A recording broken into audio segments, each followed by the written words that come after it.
네, 오늘 본문의 말씀을 가지고 내가 사는 목적이라는 제목으로 함께 말씀을 나누겠습니다. 한번 따라해 봅시다. 내가 사는 목적. 우리는 성경에 대한 성경 말씀을 다 알기를 원합니다. 그래서 어떤 분이 이야기한 것처럼 말씀을 배우는 즐거움이 있어서 참 행복하다라고 말씀을 합니다. 또 어떤 분은 목사님, 제가 목사님 오시고 난 다음에 너무 피곤해요. 왜 피곤합니까? 물으니까 교회 와서 맨날 공부를 해야 되니까 너무 피곤해요. 이렇게 말씀을 하신 분도 계셨습니다. 성경을 배워도 모르겠는데 왜 성경 공부를 자꾸 합니까? 참 힘들어요. 이렇게 얘기를 하시더라고요. 그러면서 정말 힘들고 어려워서 어떻게 하겠냐고, 내가 교회를 떠날 때까지 계속 성경 공부할 건데, 이렇게 하니까 이분이 하신 말씀이 너무 힘든데 올 한 해 동안 한 가지 깨달은 것이 있는데 왜 내가 교회에 나와야 되는지 이제는 그거 하나는 제가 절대로 잊지 않고 말씀을 통해서 내가 왜 교회에 나와야 되는지, 왜 예수를 믿어야 되는지 그거 하나는 제대로 배운 것 같습니다 라고 이야기를 하더라고요. 그럼 우리가 성경을 배운다는 것은 참 어떻게 보면 어렵기도 합니다. 그리고 조금 배운다고 한들 무슨 표가 나겠습니까? 표가 잘 나지도 않고 창세기부터 요한계시록까지를 외운다 할지라도 이게 무슨 말인지 몰라가지고 늘 헤맬 때도 있을 것입니다. 그러나 중요한 것은 말씀을 우리가 배우다 보면 말씀 가운데 우리에게 보여주시는 하나님의 모습, 예수님의 모습을 또 발견하게 되고 또 하나님의 마음을 알게 되면서 이 말씀 자체가 우리를 변화시키는 것을 경험하게 됩니다. 특별히 올해 우리 성경부를 통해서 많은 분들이 삶이 변화된 것이 구체적으로 나타난 것이 있어서 제가 개인적으로 참 감사하게 생각합니다. 말씀을 공부하다 보면 좋은 것은 말씀 자체가 주는 의미를 깨닫는 것이 참 좋다는 것입니다. 그런데 또 하나의 좀 모습은 이 말씀을 좀 이렇게 잘 꿰었으면 좋겠는데, 진리는 진리라는 것을 알겠는데 이게 말씀이 잘 꿰어지지 않아서 읽어도 잘 모르겠습니다 하는 분들이 계십니다. 그래서 사실은 이거는 우리의 고민만이 아니라 믿음의 선배들도 동일한 고민들을 하게 됩니다. 어떻게 하면 말씀을 잘 우리가 이해하고 또 말씀을 잘 외워서 그대로 살아갈 수 있을까? 그것을 고민하며 만든 것이 바로 교리라는 것입니다. 교리는 그냥 딱딱하게 어떤 철학적인 내용을 가져와서 이것이 이런 내용이다 하고 하면서 성경을 끼워 맞춘 게 교리가 아니라 성경의 말씀을 좀 더 우리가 삶 속에서 잘 이해하고 좀 그것을 좀 우리가 적용하며 살아갈 수 있도록 지표를 삼는 그 기준점이 되는 것 중에 하나가 교리라는 것입니다. 특별히 우리가 오늘부터 살펴보려고 하는 웨스트민스터 신앙고백서 및 대소기를 문답, 이거 역시 마찬가지입니다. 웨스트민스터 신앙고백서 말을 많이 들었는데 이게 어떤 것인지, 또 대교리 문답, 소교리 문답 이야기는 많이 들었는데 우리가 어떻게 된지 잘 모를 때가 많습니다. 사실은 제가 2016년도 처음 와서 소교리를 한번 우리가 싹 지나갔습니다. 근데 아마 여러분 생각 속에 언제 지나갔는가 이 생각이 들 것입니다. 그래서 제가 다시 합니다. 다시 하게 되는데, 소교리는 107문으로 되어 있고요, 대교리는 196문으로 되어 있습니다. 원래 이제 신앙고백서를 1643년부터 49년까지 웨스트민스터 사원이라 말하기도 하고 수도원이라 말하기도 하는, 교회라고 말하기도 합니다. 어쨌든 거기서 함께 모입니다. 우리가 아는 것처럼 청교도들이 미국을 향해 떠나갔습니다. 미국을 향해 떠나고 난 다음에 영국에 남아있는 청교도인들이 있었습니다. 이 사람들이 생각할 때 미국으로 떠나간 그 사람들뿐 아니라 여기 지금 영국에 남아있는 청교도인들이 우리가 그렇다면 이 영국 교회를 새롭게 할 방편이 없을까?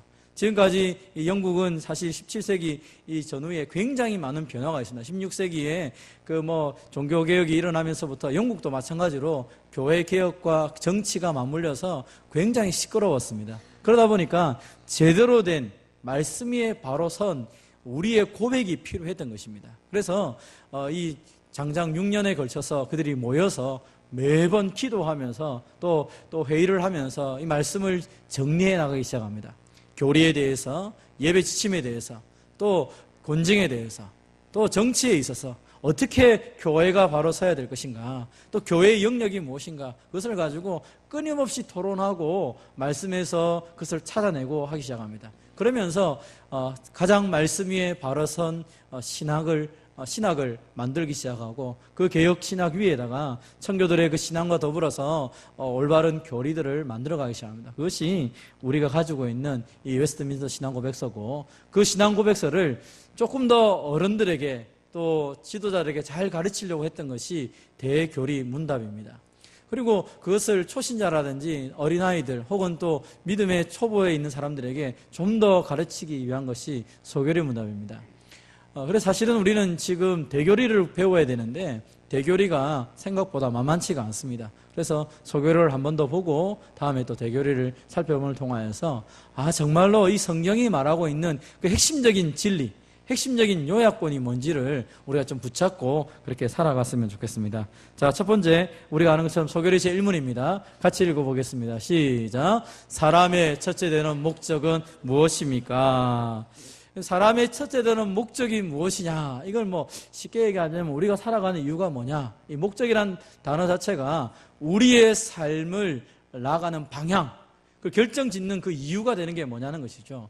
내가 이것을 하는 이유, 우리가 예배를 드리는 이유, 또 우리가 먹고 살아가는 이유, 직장을 가는 이유, 우리가 자식을 키우는 이유, 내가 뭔가를 한데 모든 삶의 그 방향성, 그 이유가 뭐냐? 그게 바로 목적에 해당되는 것입니다.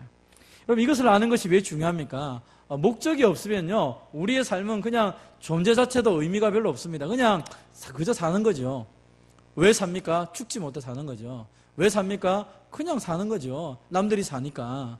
여러분, 그래서 우리가 아이들한테 학원을 보냅니다. 왜 학원 보냅니까? 옆집에서 보내니까요. 왜 학교를 보냅니까? 옆집에서 보내니까요. 거기 같이 보내는 거예요. 이유가 별로 없어요. 왜요? 남이 하니까 따라가. 남들처럼 하지 않으면 뭔가가 이상하게 보이니까 남들처럼 가는 거예요. 그것은 존재 목적을 모를 때 하는 말이라는 것입니다. 모든 게 상대적입니다. 왜 하십니까? 저 사람이 하니까요. 왜 당신이 이 시간 기도하며 눈물 흘립니까? 옆에 사람이 그렇게 하니까요. 그러면서도 계속 불안합니다. 왜요? 상대방은 언제든지 바뀔 수가 있기 때문에 그 바뀌는 상대와 내가 맞추려 가려고 하니까 계속 불안한 것입니다. 무엇이 성공인지 무엇이 실패인지 그 기준도 마찬가지죠. 뭐가 성공입니까? 남들이 보기에 박수치면 성공입니다. 남들이 볼 때 좀 아니네 하면 그게 실패라고 생각합니다. 그러나 목적이 분명한 사람은 그 모든 것들이 그렇게 혼돈스럽지도 않고 불안하지도 않습니다. 왜요? 분명하니까요. 내가 살아가는 이유도 분명하고요. 내 삶의 시작도 그렇고 내 모든 과정도 분명하다는 것입니다. 그 하나님께서 우리의 삶을 창조하셨다. 그 말씀으로 우리의 존재 이유를 찾기 시작하면 우리는 분명하게 살아갈 수 있죠. 하나님에게만 그 기준이 맞춰지면 되기 때문입니다. 그런데 우리는 이 목적을 여러 군데 두거나 없이 살아가다 보니까 많이 흔들려 왔던 것입니다. 그래서 우리의 절대적인 목적이 무엇인지를 다시 한 번 더 말씀을 통해 살펴보고 그 말씀을 정리할 필요가 있는 것입니다. 그럼 하나님이 우리를 왜 만드셨습니까? 성경에 보면 직접적인 표현은 하나님께서 말씀하신 것은 사람을 우리의 모양대로 우리의 형상대로 만들어가지고 우리가 하던 이 일들을 맡기자는 것입니다. 너희가 이 모든 것을 다스려라. 하나님이 하셨던 그 일을 대리자로 맡겨주기 위해서 하나님이 우리를 창조했다라고 성경은 분명히 말씀을 하고 있습니다. 여러분, 우리는 하나님의 대리자로 하나님이 창조하신 피조물인 것을 믿으시기를 바랍니다. 그렇다면 이것을 좀 너무 방대하니까 이것을 좀 더 줄여주세요. 하나님의 대리자로 살아가는 게 뭡니까? 같이 읽어보겠습니다. 시작. 사람의 첫째 되는 목적은 하나님을 영화롭게 하고 그분을 영원토록 즐거워하는 것입니다. 우리가 살아가는 목적, 정말 하나님이 만드신 창조의 목적대로 내가 흔들리지 않고 제대로 살아갈 수 있는 그 목적, 그게 뭡니까? 하나님을 영화롭게 하는 것이라는 것이죠. 하나님을 영화롭게 한다는 게 뭡니까? 초점을 하나님께 맞춘다는 것입니다. 무엇을 하든지 내 삶의 모든 일을 하나님과 연관시켜서 하나님의 관점으로 본다는 것입니다. 그래서 주어 자체가 하나님으로 바뀌는 것이죠. 하나님이 하셨다, 하나님이 하신다. 그래서 같이 읽어봅니다. 시작. 그런즉 너희가 먹든지 마시든지 무엇을 하든지 다 하나님의 영광을 위하여 하라. 아멘. 이 무슨 말입니까? 먹는데 왜 먹습니까? 하나님 때문에 먹는 거예요. 왜 마십니까? 하나님 때문에 마시는 거죠. 뭘 합니까? 하나님 때문에 하는 거예요. 이게 명확하지 않으면 우리는 자꾸 흔들린다는 것입니다. 그래서 우리의 모든 삶의 그 부분들을 좀 잘 기억할 필요가 있는 거죠.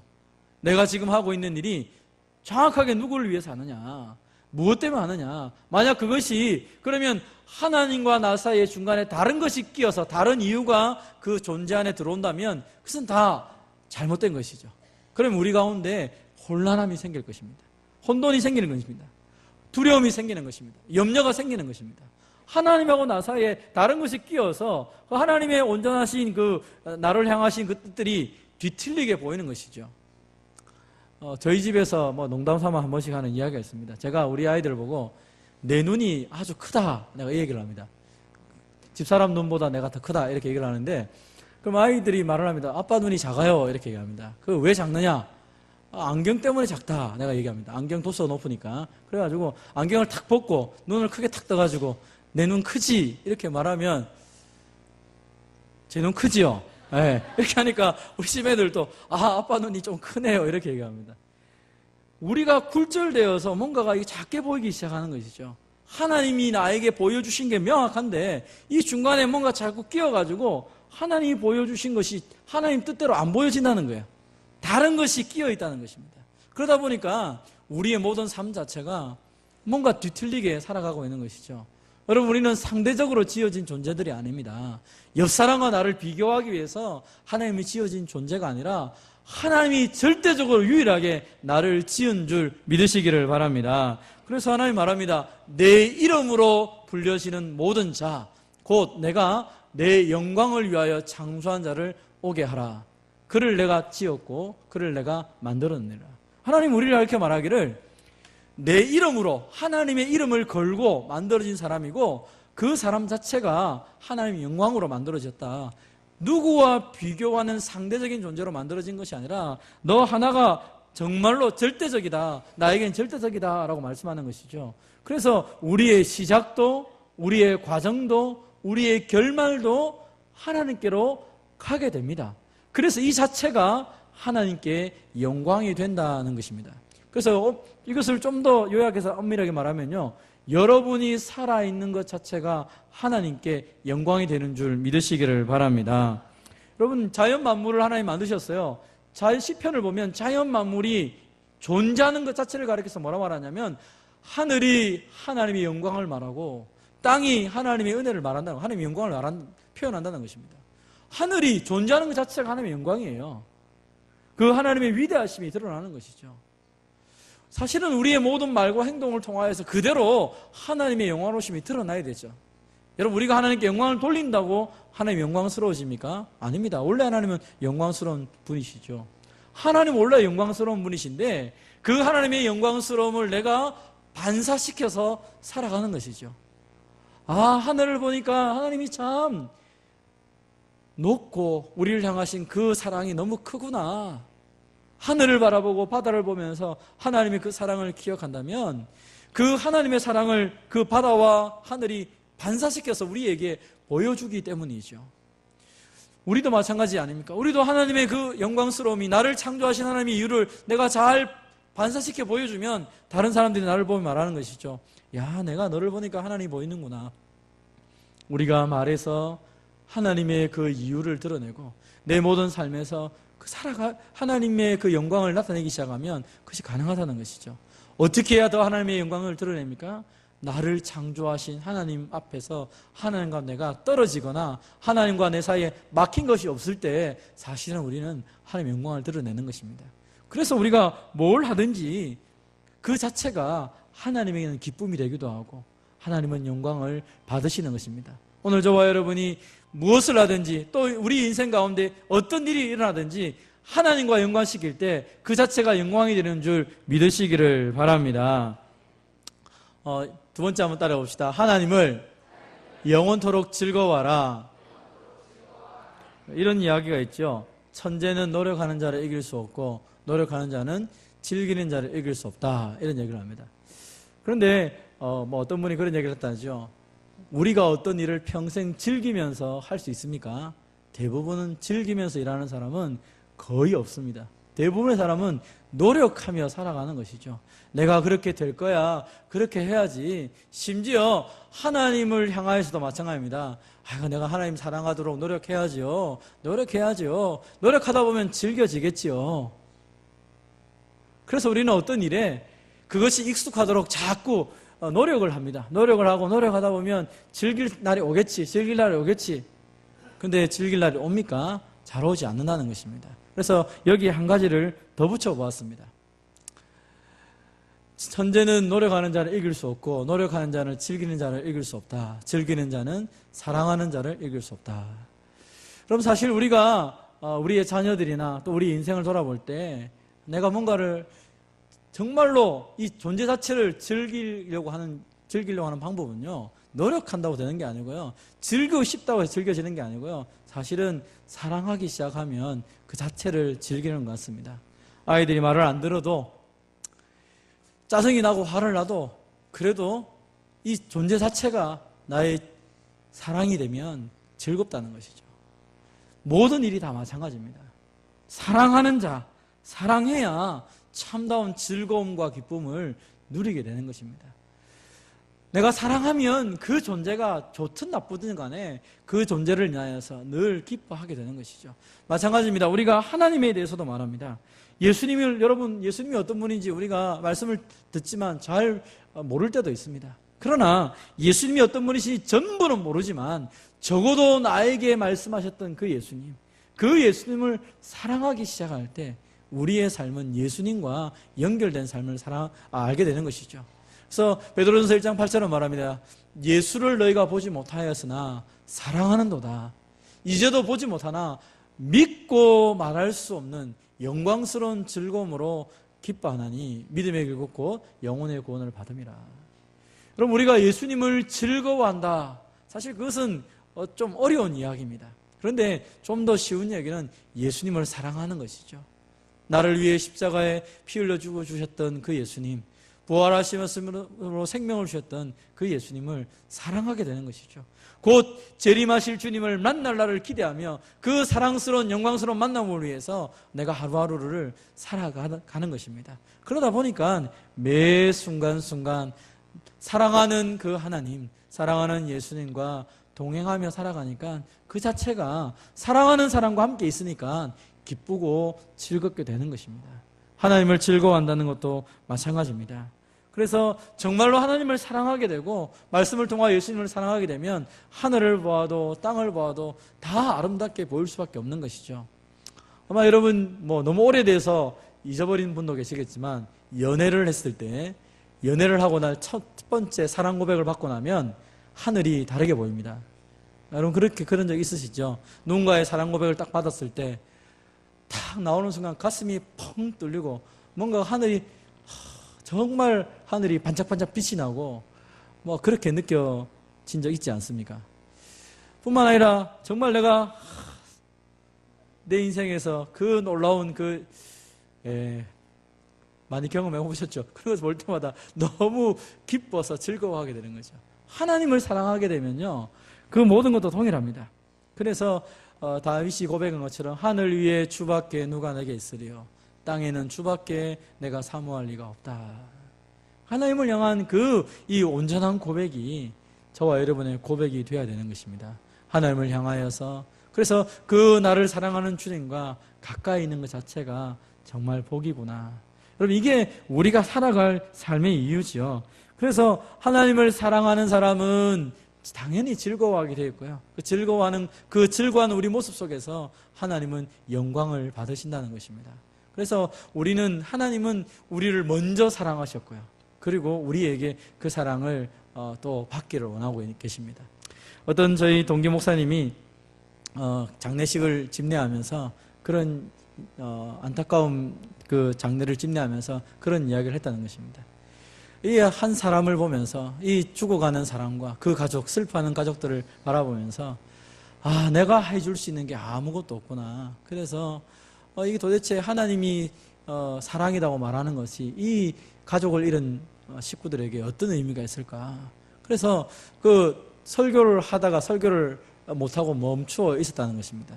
그러다가 한 가지 이제 깨달은 것이 있었다는 것이죠. 뭐냐고 그 글에 올린 것을 보니까 정말로 하나님은 어떤 분이신가? 사실은 우리가 사람이 하나님을 위해서 존재하는 것인가? 하나님이 사람을 위해 존재하는 것인가? 거기에 대한 질문을 가지고 기도하면서 이 글을 쓴 것입니다. 이 장례를 마치고 난 다음에 여러분, 하나님이 사람을 위해 존재합니까? 사람이 하나님을 위해 존재합니까? 여러분, 어느 것이라고 생각합니까? 왜? 사실은요, 하나님은요, 그냥 존재하시는 분이에요. 하나님은 사실은 사람이 필요가 없어요. 사람이 필요 없어요. 왜냐하면 하나님 자체로 그냥 영광스러운 분이 계시니까요. 근데 그분이 사람을 만드셨다는 것입니다. 왜 사람을 만드셨습니까? 사실은 좀 더 구체적으로 설명하자면 하나님 자체가 사람의 필요가 되기 위해서 하나님이 사람을 만드신 것입니다. 스스로 사람의 필요가 되어주시고 스스로 사람들에게 내가 누구인지를 가르쳐주시고 보여주심을 통하여서 우리로 하여금 그 하나님과 더불어 즐거워하는 인생을 살아가도록 하나님이 원하셨다는 것입니다.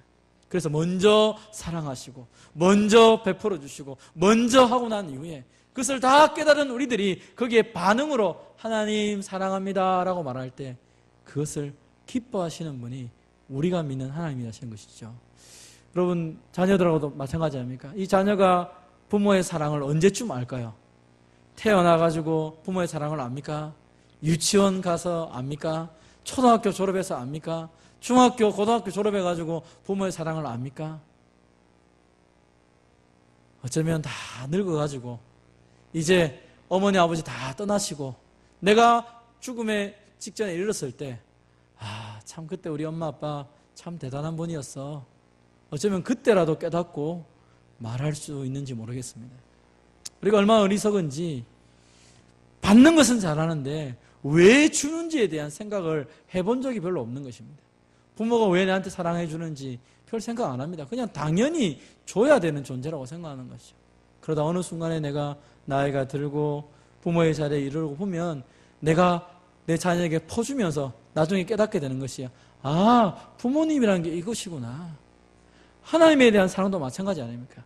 늘 하나님 내게 뭘 안 주셔가지고 내 인생을 어렵게 하시고 내 인생을 곤란하게 하신 분으로 내가 늘 생각하면서 하나님 왜 그렇습니까? 불평을 한참 하다가 어느 순간에 정말로 그 하나님의 사랑을 깨닫고 났을 때 하나님은 내 인생을 향하여 여전히 놀라운 계획을 갖고 계셨고 그 하나님의 놀라운 사랑으로 나를 이 세상에 보내셨고 그리고 내가 즐거워하는 것을 보고 싶어서 이 수많은 것들을 나를 위해서 예비해 놓으셨고 그리고 매 순간순간 그 한 걸음 한 걸음 정말 하나님의 사랑 속에 걸어가도록 나를 인도해 주셨구나.